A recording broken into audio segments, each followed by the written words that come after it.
Hey everybody, Greg Mayo here with Ryan Herget. Welcome to another live episode of Blue Collar Real Estate. Ryan, what's shaking today, man? Man, it's been a good Friday. It's 5 o'clock on a Friday. It's almost time to pop a cool one here and wrap this week up and start the weekend off, man. What's shaking in the world today? We wrapped up a flip last week, and that was awesome. Just got the inspection response back a few minutes ago, so we'll see how awesome that is. Yeah, let's not ruin the show by digging into that yet. So it's been a good week, though. It's been super busy with everything involved. I know you've got a lot going on as well with both real estate and construction stuff, and as well as do I. And so we're super thankful for that. And we're going to kind of dive in and piggyback on an episode that we started off about a month ago now, and that was some green energy today. And I'm excited to bring this to everybody's attention today because, well, I kind of geek out on this stuff. So you've really been spending a lot of time the last couple months learning about solar. So solar, and a lot of this started a few months ago when, you and I were having the conversations on the podcast around, green, being green, being responsible with, the impact we can all leave on, this world now with our place here. And then also, what can we all do about it? And, it was crazy. I was in California about a month ago now, and I saw solar everywhere out there. It's huge out on the West Coast and Southwest, obviously. And I got to talking to a couple different people about it, and I was like, oh my gosh, this is becoming more and more viable now than maybe it was 10, 15 years ago for people. And it starts to make sense. And the more conversations I've had, the more intrigued I got, all the way to the point to where now I started a solar company. So, so it's been a really cool learning adventure. I feel like I'm going to college right now, getting up to speed with all this. But I'm so excited. You asked, kind of talk about this topic on this week's show, and so I'm excited to just kind of skim the surface a little bit, share some different ideas and thoughts on what's going on with solar technology. Maybe it's right for you, maybe it's not right for you, but we're at least going to explore the topic and shed some light on what's going on with it. So. And I can't wait to dig in on this because, like you said, we kind of teased it a little bit in an earlier episode. We talked about different opportunities and so forth, but now we're really going to do a deep dive. Yeah. And while you're going to college, I'm going to make a collage. I'm going to get some paste and some little pieces of glass. But as we get into it here, because solar is a viable residential option now. It is very much a viable option. I mean, you pulled a fun fact, and I'm going to let you share this fun fact here. But solar's been around since the '60s. This isn't something that is brand new in the last 10, 15 years. It's literally been around for 50 years now. I mean, if you go back and you look at the early Skylab space station, right? I mean, that had solar panels that powered it. All those early manned spacecraft, there was some degree of solar technology built into it to fuel the spacecraft, and so it's all there. It's all emerged, and fast forward 50 years, now all of a sudden it makes a lot of sense for a lot of people. And I think I told you, I've been going back through and watching every This Old House season from the beginning. Mm-hmm. And the one I'm on now, which is from the early 80s, they're talking about solar on this project they're doing. Mm-hmm. Now there are these giant panels and whatever. And so I started doing a little digging on my own, not to be truly informative, just because that's your gig, but I just wanted some quirky little stuff. And I found something. Clean Energy Innovation put out a report. Mm-hmm. In 1970, residential PV, photovoltaic, solar energy, cost around, ready for this, $105.70 per watt. Per watt. And so for those of you who are not familiar with how electricity is measured, that is not very much. That's about enough to maybe run a coffee pot for a moment. Right. Maybe. Yeah, we're not talking about kilowatts. No. Exactly. 1 watt. Today, according to that same group, that cost per watt is well under 20 cents. So we went from little north of $100 a watt down to under 20 cents a watt. In just 50 years. Yeah, in a 50-year time span. And so that really lends itself to how this technology is really emerging and evolving, and it's really becoming more and more, simplistic for a lot of people that are, maybe concerned about, how are we going to leave this earth for our kids, maybe perhaps, or just what are we going to do about it? What can I as an individual do about it? So that's what I was really excited to talk about, because I think there's a lot of people that, are maybe intrigued by it, because I know every time I mention solar to people, are like, oh, that's really cool. Tell me about that. And they just don't know. Nobody's ever taken the time to educate them on what their options are. We're all taught from the moment we start paying rent to, ultimately buying a house that, you have a utility bill.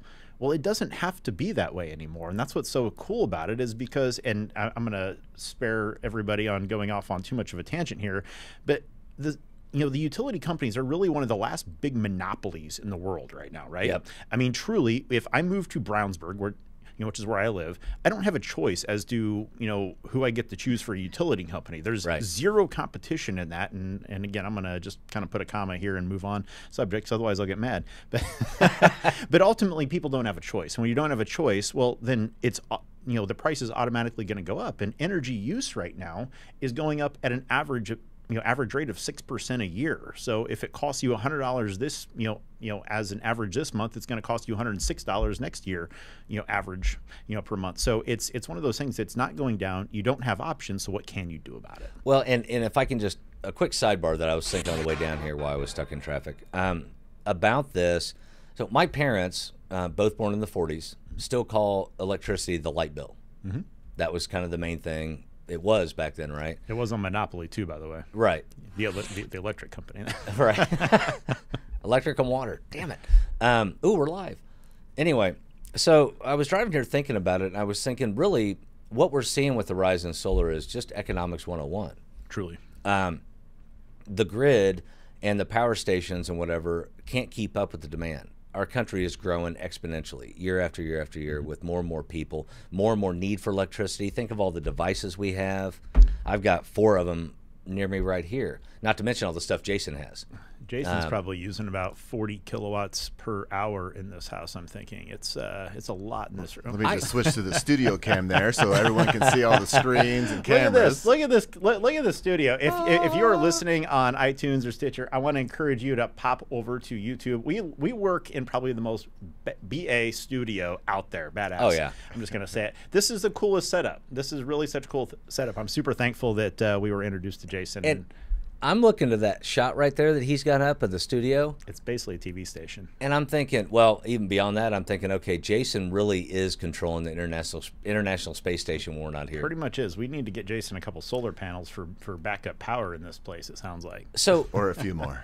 But a few more powers. So the point I guess I was getting at is it's a lot of money to build new infrastructure. No doubt. And so solar is a viable option. It's a viable, and you're going to talk about this in a little bit, opportunity anywhere you're at in the country, even here in the Midwest, right? Where it may not have been 30 or 40 years ago. Now it truly is. And so it's becoming more and more affordable because more and more people are interested. Truly. And, as like you said, high school economics kick in, as more and more people want something, the price is going to go down because more and more people are then producing that product. And, as this thing kind of unfolds, one of the things I wanted to kind of start with is, there's a lot of people that think solar is kind of cool, right? There's a lot of people that certainly want to save money on their energy bills, of course. But I really kind of wanted to dive in real first, first is why do people even consider this? Is it right for you? Is this even a topic of conversation that you should entertain? And so let's kind of dive into some of those first. But, one of the main benefits is, one we've obviously been talking about is it is going to dramatically reduce, if not eliminate, your energy bill, depending on what you want to do with it. Depending on, several variables such as, where is your house located at? How is it positioned? Is there a lot of trees around it? It's called a shading effect. If there's anything like that is going to reduce the amount of sunlight that can hit your roof, then maybe it's not a good fit. If you live in a dense forest, solar's probably not a good fit for you. But if you are like me or, many thousands and millions of other people that live in an area where not a lot of trees are at, solar can certainly be a very viable option. And maybe you're not going to put enough panels on your roof to offset your entire energy bill, but we're going to walk through some math at the end of the show today that shows if you just offset about half of your energy bill, how the system literally still pays for itself in about a 10-year period. And I can't wait to get to that part because my house, it's a ranch, and it's just like any other ranch. It's really wide. It's got a 512 roof, and the back slope of the roof, all of it faces south. And I'm 150 feet, there's a road behind my house. I'm 150 feet to that road, and the first trees you come in contact with are on the other side of that road. Meaning my roof the south-facing side of my roof gets sunlight all day, every day. Yeah. And so that is certainly a piece of your property that could be used to power the rest of your house for an indefinite period of time moving forward. And, one of the other benefits of this is, once you put those panels up, these panels don't just quit working after a day or two. These panels generally come with a 25 to a 30-year warranty. And here's the cool part about most of the panels today is after that 30-year period, they're still working at about an 85 to 88% efficiency rate. Wow. So you're getting so little drop off after a 30-year period anyway that they're almost still humming along. And the cool part about this is, and again, we'll dive into this when we get into the math, but the cool part is these systems pay for themselves in a relatively short period of time, and they are going to continue to produce energy forever. So basically, you're reducing, I don't know about you, but my average utility bill is about $175 a month. Yeah, same. And when you multiply that out over the course of a year, that's a couple grand a year, every year. And if you're going to stay in your home for 10 years, you just dropped about $21,000, right? That, as you said, is going to keep going up every year by, what'd you say, 6% or something? It's about 6%. I'm super bad at math, and I don't know how to amortize things out, but if it's going up at 6% and I'm paying $175 now, I'm going to take a wild stab. It's going to probably be somewhere around $250 in 10 years, if nothing else changes. So, which is why you keep selling and moving into a new house that way. Is that how that works? So before we get into the math, which I know you're chomping at the bit to do, and Jason's really not. Jason's like, no, dude, I try to keep on the controls. You start doing the tech stuff or the data stuff, and then I fall asleep. I'll have you know that one of my favorite subjects in school was geometry, and that's kind of like math. So it is kind of like math. It is kind of like math. Quick trivia question: what is a seven-sided object called? Yeah, we got nothing. But let's move on, shall we? As we move on. So for disclosure, I flunked out of geometry. Anyway, yeah, I cheated so before we get to the math, though, what are some of the common myths about solar? Good question, because there's so many of them out there. There's probably 5 or 6 main myths out there, but let's start with probably the easiest one, and that's that solar doesn't work when you've got cloudy days or rainy days, etc. That's simply not the truth. Let me ask you this question: if it's a cloudy or rainy day, can you still see outside? See. Yes. So you can still see outside, right? Which means light is penetrating through the clouds, right? Yeah. You can still see, versus at nighttime when, even if it's a clear night, you can't see very far at all, right? So sunlight and infrared light is still hitting those panels even though they're clouded. Now, is the efficiency going to be quite at a maximum percent? Absolutely not. But it's still working because there is still UV light and sunlight hitting those panels even on a cloudy day. Another thing that comes up a lot too is speaking of weather, is that when it gets cold, we live in an area where it does snow, right? Where we do get a lot of snow. It's not super warm here 6 months out of the year. And when that's the case, these panels, again, sunlight is hitting these panels. And when you think about it, the surface temperature of any outside thing is usually hotter than the air temperature, right? Yeah. Okay, so that sun is hitting those panels. Those panels are producing energy. When they're producing energy, energy also produces what? Heat. So it's going to also then start to slowly melt that snow off there, in which then they're also going to continue to work. So the weather, while it does play a little bit of a role in it, it's also not that big of an issue because, again, the efficiency of panels has increased so much. And check this out. This is a cool little fact, but Germany, which is where the bulk of solar panels are actually produced, and Germany, if you go across the globe, right, they're about the same latitude and longitude, or not latitude, about the same north-south, whatever that one is, right? About the same north-south of where, we are here in Indiana, and solar is so dominant out there. So it's not that it can't be done. It's just simply I don't think people are educated as to what their options are. And it's a lot of it too is I don't want to say forced, but when like we were talking about a minute ago, when the grid gets taxed and you got to start looking for alternatives. Mm-hmm. There are most of the developed countries around the world look at I'm not going to get off on a thing here, but just a brief example, at our tank 30, 40, 50 gallon tank water heater systems, and they laugh. It's 75-year-old technology. Mm-hmm. Most everywhere else has on demand, and sometimes on demand at every area. Yep. But yeah, so Germany has figured it out, which means parts are going to be expensive, but perhaps. Yeah, never mind. There's several being made here in the States and in Canada, so we can definitely get them here. Now, the other thing that comes up a lot, and I hear this is probably more than the other one even, is it's too expensive. There's no way I could afford that, right? And, here's, again, the cool part is, this iPhone, when it first came out, cost a lot more than it does today, right? Mm-hmm. The technology continues to evolve, but, as technology evolves, the cost gets driven down. And here's the cool fact is since 2012, solar costs have gone down about 30%. Just like everything else, right? Technology continues to evolve. Just since 12? Yeah. So everything's, again, evolving and changing so rapidly right now that, maybe it is more economical now. I mean, truly, these systems, and again, we'll break this down in the math later, but between about 7 and 12 years, maybe a little bit longer in some cases, these things are going to pay for themselves. So it's not one of those things where, I got to shove out all this money and then it's just gone. No, it's an investment. Just like when you make an investment in anything, you expect that thing to pay you back, right? So it's going to pay for itself in 7 to 12 years. And then a minute ago, you said you can get 30 plus years useful life out of one. Right. So imagine that for a quick minute. And again, I can't do math. Should I get my phone here real quick? But let's just pretend real quick. I thought we were doing a fade and imagine. Yeah, no, we might want to do that actually. but seriously, again, thinking of like my house, where my average bill is $175. If my power thing is or the solar product that I'm looking at putting on my house right now is a simple 5 kilowatt system, that's going to literally cut my power bill in half. So even though I'm paying $175 now, if I cut that in half, that's going to pay for itself in about a 12-year period on my house. And then secondly, that keeps working. So in essence, I'm going to be saving probably about $1,000 a year on all of my power for the rest of the time that I own that house. Which is fantastic. And but again, before we get too much into the money examples, I kind of geeked out on that there, didn't I? Let me throw another one at you. Yep. So there's an idea out there that solar panels, once they're done, used up, broken, I don't know, whatever, that that product, that post-consumer waste product, becomes bad for the environment. Talk about that for a minute. True. So that's something you definitely see out there. And, like so many construction sites, right? How many construction sites do materials that could be recycled just get simply thrown away and not reused?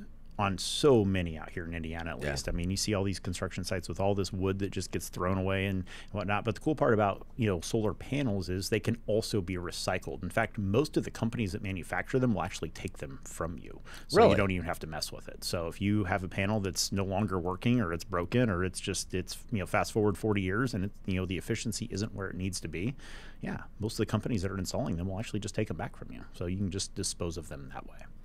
Huh. So again, there's so many smart people that have really kind of thought through this and figured this out. So things like, well, what do I do with it 30 years from now? You don't need to worry about that, because what are all of the other benefits that are going to happen between now and 30 years? And even then, in 30 years, when it's not working as well as it could, simply ship it back to the person you bought it from, and they'll give you another one. Not give you, but probably have to sell you another one. Things will change in 30 years. So, another big thing that, again, a small misconception here, and I've not dealt with this a whole lot since we've been, diving into this, but, solar panels could potentially harm your roof. They generate a little bit of heat depending on the type of roof that you have installed on your house. That could certainly, maybe not be a good thing that you're generating heat, maybe on an asphalt roof, et cetera. But here's the cool thing. A solar panel is actually, it's almost another layer of protection on your roof if you think of it like this. So you've got shingles on your roof, right, that are designed to, withstand rain, hail, snow, weather, et cetera. Well, solar panels are actually designed to withstand a Category 4 hailstone, which is about the size of a small baseball. Damn. So think about that. So if the solar panel is going to get hit by, maybe almost baseball size hail, and it's going to withstand that, that's almost another layer of protection, or almost a piece of armor on your roof. Almost. Yeah. So it's another material that's not necessarily, as long as it's installed properly, of course, it's not going to create a leak. In fact, it's almost going to protect your home even more. So. And that's not including if you went with a Tesla roof. Exactly. So that is, I am so excited about what Tesla's doing. So this is, if you want to hear me geek out, call me and mention the word Tesla. But not Nikolai, or the band from the 80s. Exactly. But no, I'm so intrigued by what Elon Musk is doing with that company. I mean, Tesla is certainly innovating the world in many, many ways with everything they're doing. They've actually come out with a new roofing shingle tile that is actually a solar panel itself. So this roof, if you want to Google Tesla roof and check this thing out, I'm working to become an installer for them now. It's a big goal of mine. But I love this product because aesthetically it looks cool as heck. It's super sleek. But at the end of the day, Tesla is really going to change the way I think roofing happens. It's going to change the way energy is produced, because it's becoming more and more viable as they continue to invest in it, and what they're doing with their battery technology now as well. And there's certainly other companies that have battery technology as well that you can store that solar power that you produce. That's a whole other conversation. But there's so much cool stuff going on that if you've got concerns about, well, what do I do if my power goes out? You can store that energy. But the solar panels, as long as the sun's shining, they're going to keep working for you. And if the sun quits shining, we're all going to have bigger problems anyway. Right. But and the cool thing, I was looking at the Tesla wall versus the Generac battery system, same thing. The little bit I could understand, because some of it's still over my head. I'm trying to sort it out. But Tesla has put so much money into the technology, into the back end of the thing, right? It's just everything they're doing is not only cool and sleek. They're coming out with a pickup truck. Yeah, I've seen which that. Daddy want. Honey, it'll be out by Father's Day if my wife's watching. But so yeah, I didn't mean to get off on the thing about Tesla, but so the other thing, let's talk about maintenance with solar panels. Good question on that. So here's the cool part. So solar panels do not have any moving parts, right? And when things usually break down, it's usually because there's moving parts. Yeah. Well, the cool part is there's no moving part. It's literally bolt the panel onto your roof, put it in a little rack, and then plug in a couple wires, and you're good to go.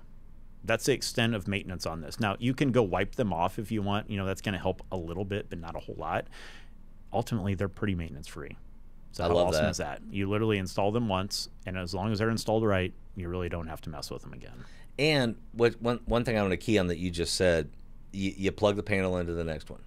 So the systems are expandable now, which is very cool. Which is really, really cool. I'm super glad you brought that up. One of the cool parts about that is, let's say, you know, maybe from a budget standpoint, you know, your roof, or maybe you got an area on, you know, your land that you want to put solar panels up. Well, you can simply upgrade those later on if you want to add more. Maybe right now I only want to, you know, my budget only allows me to put on enough panels to cover half my energy production. Well, it's not that difficult to simply plug in more down the road. And that's cool. And another thing that we started doing, in fact, we're doing one of these next week, where we're actually going, you know, this customer doesn't quite have the budget to install solar yet, but they do need a roof. But this is something that they want to do within the next 3 years. So as we're doing a roof, we're actually going to solar prep their house. We're going to install all of the racking. They know what they want to do. Smart. They've seen everything. I mean, they've researched it. It's just simply a budget issue. And so what we're going to do is we're going to install the racking, and when they're able to then simply install the panels, we'll come back out, we'll put the panels up for them, we'll get it all connected, and they'll be good to go. So that's something else you can do if, you know, maybe you need a roof, which is actually another really good point, not to geek out too much more on this, but you don't have to put a roof on when you install solar panels. Solar panels are one of those things where you can install it right over an existing roof. There's some precautions we can take if you do want to install it with a roof to make sure that, you know, you're not going to have any additional leaking or other problems, but ultimately you don't have to replace your roof when you install solar panels. So that's another misconception that a lot of people have, which can also help reduce cost. And panels are so lightweight now compared to what they used to be. Oh my gosh, yeah. That they don't really cause the taxing and the load on the rafters and the framing part. I'll tell you something cool, the expandability of these systems, and up until a few months ago, I didn't realize they were now. I probably learned that on this old house too. But the fact that they are, it's something that me and Adam, the builder, and actually Perry and Paul, we're all talking about on the next new build we do. Can we integrate we'll call it a beginner solar system? Yeah. No, absolutely. And that's what I'm so excited about, because I think there's more and more people, in fact, I know there's more and more people that every time you mention something like this to them, there's a lot of people that care. There's a lot of people that do want to make an impact and, you know, reduce their the carbon footprint that they're leaving out there. And also, one of the other cool things is, you know, these panels, once you install a system on your roof, you actually get an app on your phone that literally shows you I mean, it's kind of like playing fantasy sports, where it shows you how it's working. And when that's in front of you every day, you're naturally going to increase the awareness of everything else that you're doing. So you look for other little hacks that you can do to save energy, and it almost becomes a game. And I love that stuff. Yeah. You know, it's just like, how can I save an extra $5 a month this month? How can I save another, another $10 a month over here? And it almost becomes a game. That's what I love about it. These apps and the technology is so cool to see how it all ties together and how you can really control it and actually make an impact yourself. Which harkens back to our smart home thing. That's it. So, all right, we've covered the maintenance, we've covered the cost, we've covered all these different things. So the big question, what then is keeping people from installing solar? I think, honestly, the biggest thing that's keeping people from installing this is the lack of education around it. And maybe they're, you know, if you're going to be moving into a house and selling it in 2 years, don't do this. This is not a good fit for you, you know. But if you're planning on moving into a house and you're planning on staying there for 7, 10 plus years, this is definitely something to consider, because it's an investment in your home. It's something that's going to continue to pay you back over time, which again is what a simple investment is designed to do. It's designed to pay you back money over a period of time. And that's what solar is. So I don't know if you want to dive into the numbers yet. I'm certainly itching at the bit to do that. But well, I would say this too, and not to be contrary, but even if you're not planning on staying 7 to 10 years, with the cost of systems, which we're going to get into in a minute, it's not a bad idea, and I'll tell you why. We have lived in a house with a wooden fireplace in our last 2 homes, so for 10 years now. And I keep a stockpile of wood. One time in our last house, the power went out for a considerable stretch during the winter. We were able to keep the house warm and everybody comfortable in this big giant back family room. We put blankets up over the entryway, and everybody hung out back there, and we kept the fire going. I say all that, so we have to do that, we feel like, for a safety measure, especially when the kids were younger. But my wife is incredibly allergic, or not allergic. She has a sinus allergic reaction when wood is burned in a closed space. It jacks with her head. She gets all stuffy. She can't breathe, gets a headache. But we've continued to keep wood. Why? Because we have no backup power. Right. If we had solar at our house and we had a battery backup system, the power could go out for a day and we're still cruising. The heat pump's still working. You know what I mean? That's true. That's truly it. And one of the things that I don't think people take into consideration about these battery systems that exist now, and they're not inexpensive, but ultimately they are systems that, again, you can expand them. Let's say, like the Generac system that you talked about, it comes with up to 9 individual battery cells you can put into it. Well, the average house isn't going to need 9 individual battery cells. Three is going to power enough to cover all of your basic needs for a relatively brief period of time. But if you need more, it's there and you can expand it, like you said. Yeah. But the other cool part about that is let's say you want to make sure that if the power does go out, that your refrigerator, your freezer, all the important stuff isn't going to run. You certainly don't need to run every single outlet in your house. So you can just have that power system, the solar system, power individual circuits within your house. Right. So that way, not everything has to be powered and nothing is powered, but you can just power the important stuff. So that way you don't lose $300 worth of groceries if the power goes out for a day and a half. So. And the other thing I want people to understand, and if you ever looked into it back in the day, right, the battery backup systems we're talking about, if you're watching this, they're smaller than this monitor. Truly, yeah. I mean, they mount on your wall, and they're as big as a 42-inch TV. Yeah. They're not big at all. I mean, and it's something you can mount in your garage. It takes up, a little bit of wall space, and that's it. I mean, it's not like a big compartment that's going to take up a bunch of square footage in your house. So. Yeah, I demoed a house. By the way, that's a 50-inch TV, so it's not 42-inch. It's not a tiny 42-inch TV. So I stand corrected. Jason said, "That's man style." What you talking about? I don't know what happened to my voice there. Suddenly I'm Isaac Hayes. I remember demoing a house several years ago, and it had the old solar system on it. Mm-hmm. The giant freaking the giant panels. Went down in the basement, and the batteries were gone, but the racks for all these batteries, and it was only maybe a dozen panels, right? But the racks for all these things were probably 14 feet wide and floor to ceiling racks. Gigantic, yeah. For all these flecking batteries, So that's just something I wanted to share with people, that it's not even as big as a 50-inch monitor. Always here to help, brother. So I've been holding you back, and I feel awkward. I feel kind of dirty doing it. But I say let's just open the door, let the stallion run. Let's do some numbers. All right, let's dive into some numbers. So if you are listening and you don't have this on your screen, actually, we don't even have it on the screen here, so I apologize. But just let's just play along here a little bit. So we could have had it. We could have had it on the screen. We could have, but Ryan's lack of pre-show prep prohibited that. So I apologize to everybody out there. But just bear with me and write this down on the napkin or whatever you're driving in your car listening to this on. Can you hear that in your? I can hear that. It's super loud. Since Jason, everybody can hear it. Ever since Jason installed those new mics, I set my water bottle down. It sounds like the scene where the T-Rex is coming up in Jurassic Park. It does actually. I think it actually moves the water that way too. Sorry, go ahead. So. Again, let's just use my house as an easy example because I don't have another easy example. But with my house, again, my average bill is $175 a month. I went through and I looked at this. It's like $174.89, but let's round up. So that's $2,100 a year that my household spends on energy bills. Yeah. Right. So about $2,100 a year is what they're spending on that. So keeping this in mind, if that cost doesn't go up to 6% a year. Let's say, the power company freezes everything, because again, I didn't amortize this out, but simply put, after 10 years, I'm going to pay $21,000 to the utility company in this house, right?